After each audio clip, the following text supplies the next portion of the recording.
Okay, what we're looking at here is my attempt at building a spreadsheet using Microsoft Excel to help coordinate a round robin pickleball tournament.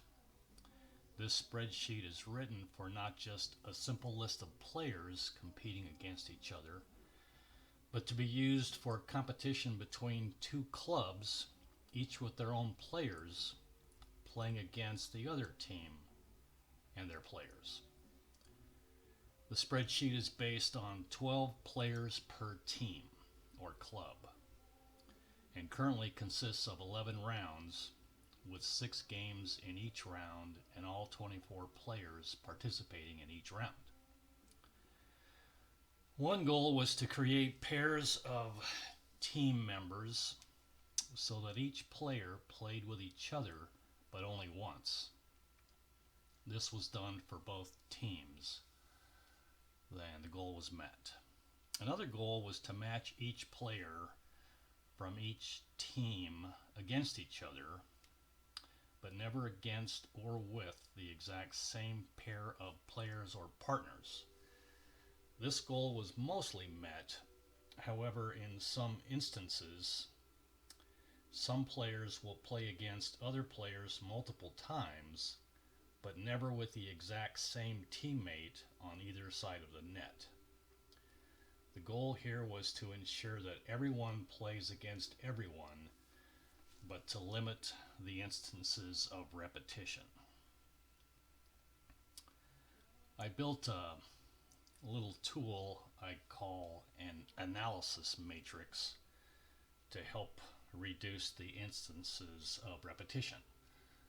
I'll give you a look at that, but you don't have to worry about this. This is just something that I did for myself to try to reduce the number of times that a player plays against another player from the other team. So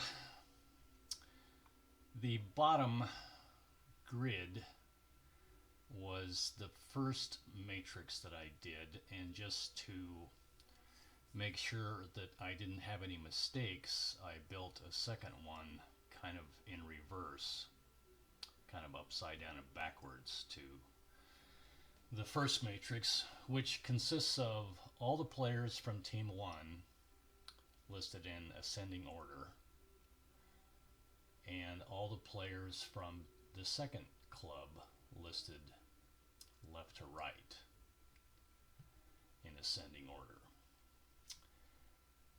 And it also has columns for all 11 rounds of play.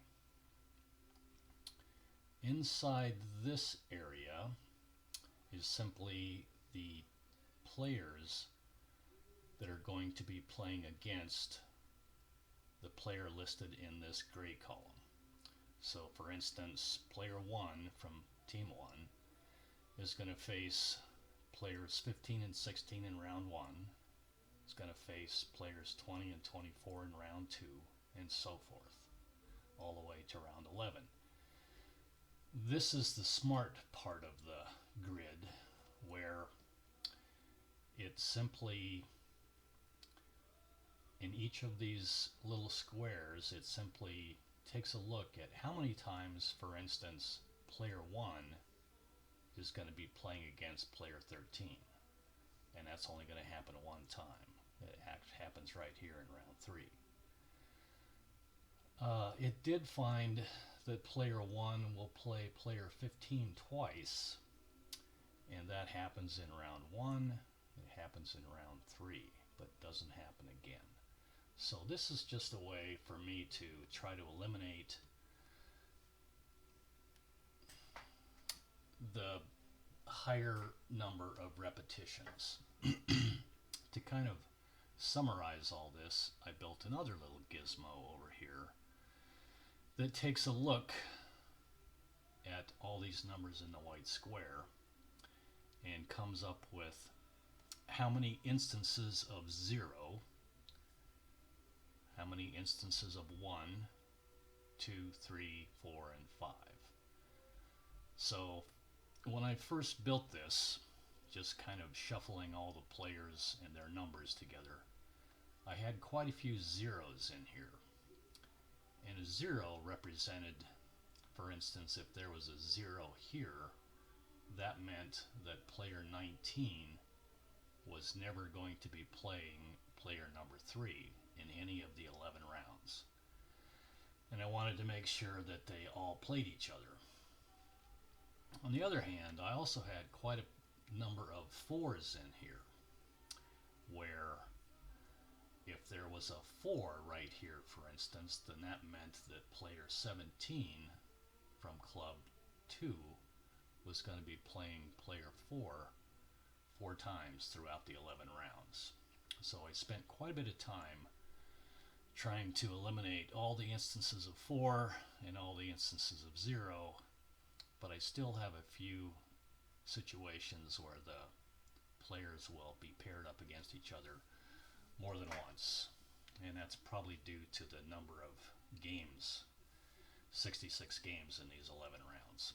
Anyway, this is nothing you need to worry about. It's just give you a little background on what I did as I was trying to sort out who plays against who and to eliminate as many repetitive instances as possible. Okay, if you're still awake, let's continue. You'll notice on the worksheet to the left, we have 2 groups of players here. We have Club 1 and Club 2. Hey Steve, you've got a text message. I've got a text message. Should have muted that. So anyway, players for Club 1 are shown in ascending order 1 through 12. Players for Club 2 are shown in ascending order from players 13 to 24. And to the other side of the spreadsheet, we show all 11 rounds.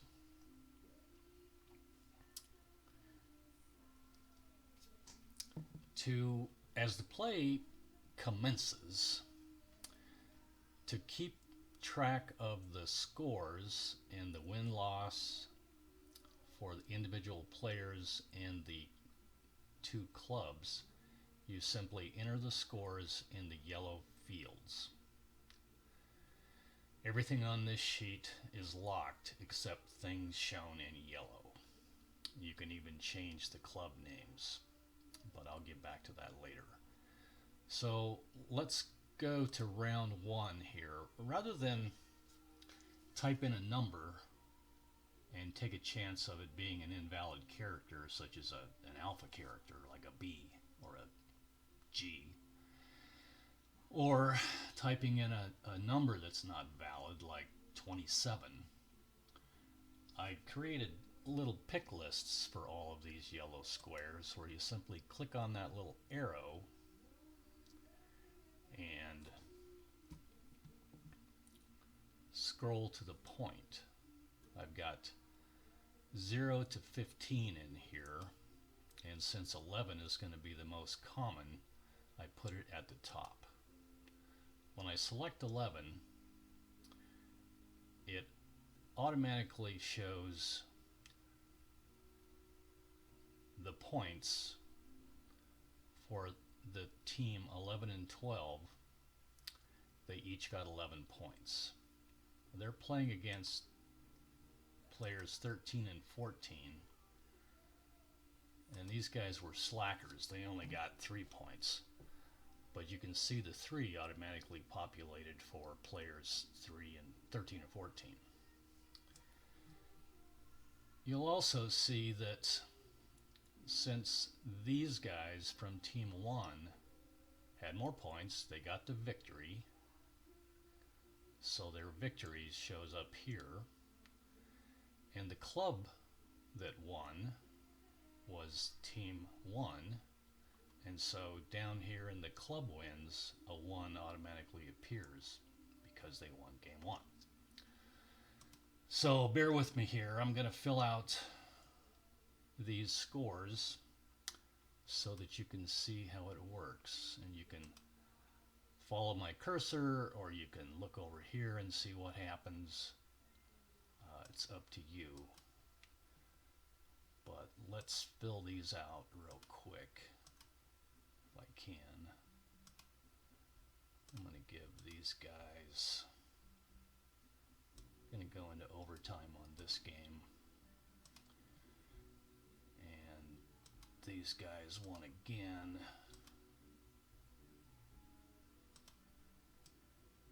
Give these guys 9 points. These guys lost their focus and only came up with 3. These guys won the game. These guys won their game. And these guys completely lost their focus and they got zipped. So you can see the team players with the most points, they got the win in every situation, even the overtime win. And the appropriate points came over here to the appropriate players. In addition, it kept track of which team won the matches or the games, and they're shown down here. Now at any time, if you want to see who's leading as far as individual players goes, you can sort these values 2 different ways. You can sort them by wins and then points, in case you have a tiebreaker, or you can sort by points being most important and wins being secondary. So right now they're sorted players 1 through 12 ascending and players 13 to 24 ascending. So if we want to sort by wins, you click here and you can see these players all have 1 victory, and coincidentally they all each got 11 points. If you wanted to go by points, it's not going to make any difference because the wins and points are same. Well, it'll be more clear as I get into the next round. So over here again, you can sort by wins or you can sort by points, which are going to be the same. And the club wins are equal, 3 and 3. We're head to head here. These differences of sorting will be more evident when I populate these scores for round 4. Let's get in a little closer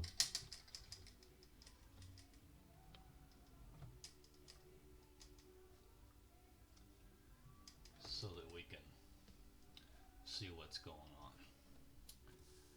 Okay, so I'm just going to skip to round 4 because it's closer relatively and we can zoom in easier. So I'm going to go with these guys.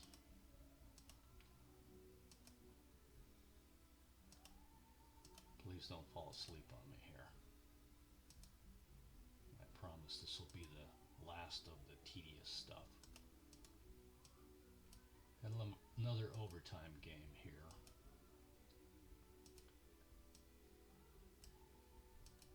And you can see as I'm typing, or as I'm selecting these numbers, the values over here are changing, as well as the wins for the clubs. So this team, they got 4. Let's get these guys to victory. These guys fell asleep. And these guys won. And the last game of round 4, Team 1 got a victory and beat these guys pretty badly. So now you can see the points have changed. Not everybody has 11 points that won. Not everybody has 1 victory that won, as was the case in round 1.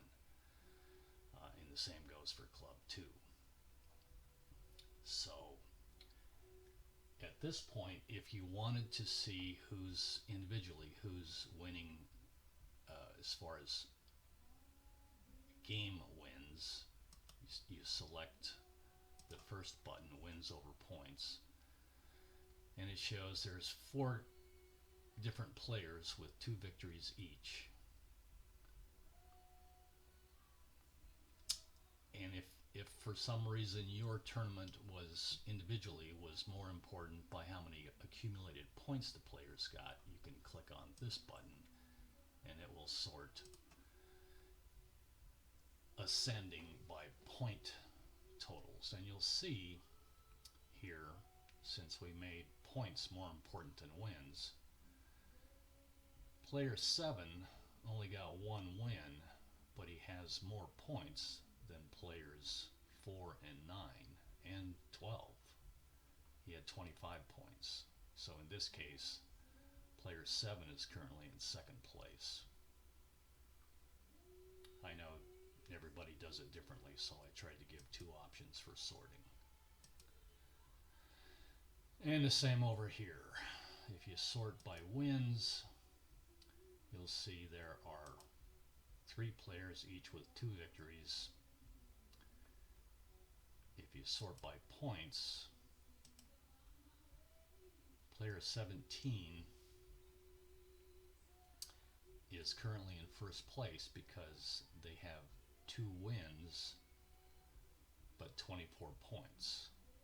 Players 21 and 23, they each have 2 victories, but they have less points. And if you'll notice, player 16, even though only had 1 win, they are in second place because they have more points than players 21 and 23. I hope that makes sense. And you'll also notice that the current team win total is tied. We'll zoom back out here with the magic of time.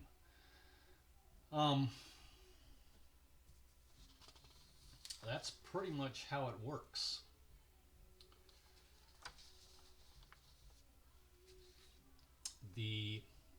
Let me show one more thing. Let's say you wanted your club's name to be shown on this sheet in case you wanted to print it out. Once again, I mentioned the only part of the spreadsheet that the person running the tournament needs to deal with are the yellow cells.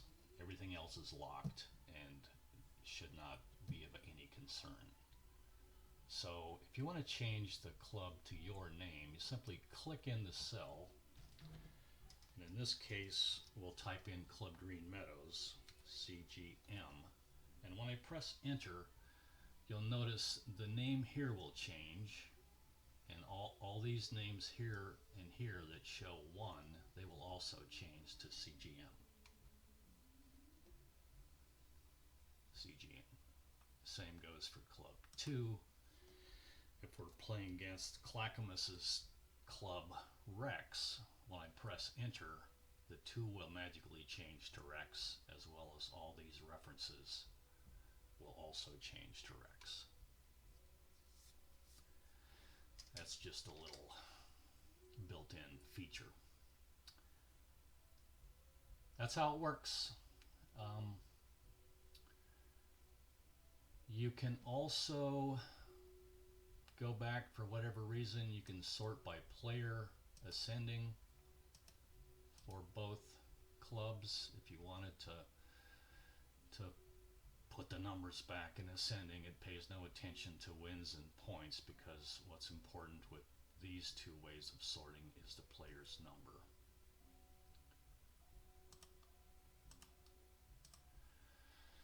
Now these values that are entered in the yellow cells, those can't simply be clicked on and deleted. They aren't just a number in the square. They came from this pick list. So the only way to delete these numbers, well, the most common way to delete these numbers, is to click in the cell right click and click on clear content. Then it goes away. So you right click, click on clear content, and that goes away. So imagine if these were all filled in, you'd have to visit each one individually and do like 4 different clicks on each one to clear them out.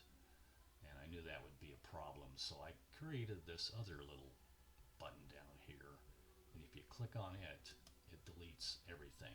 In fact, it even turns the club names back to 1 and 2. So that's it. I hope you enjoyed this, and I hope you're all still awake. Keep on dinking.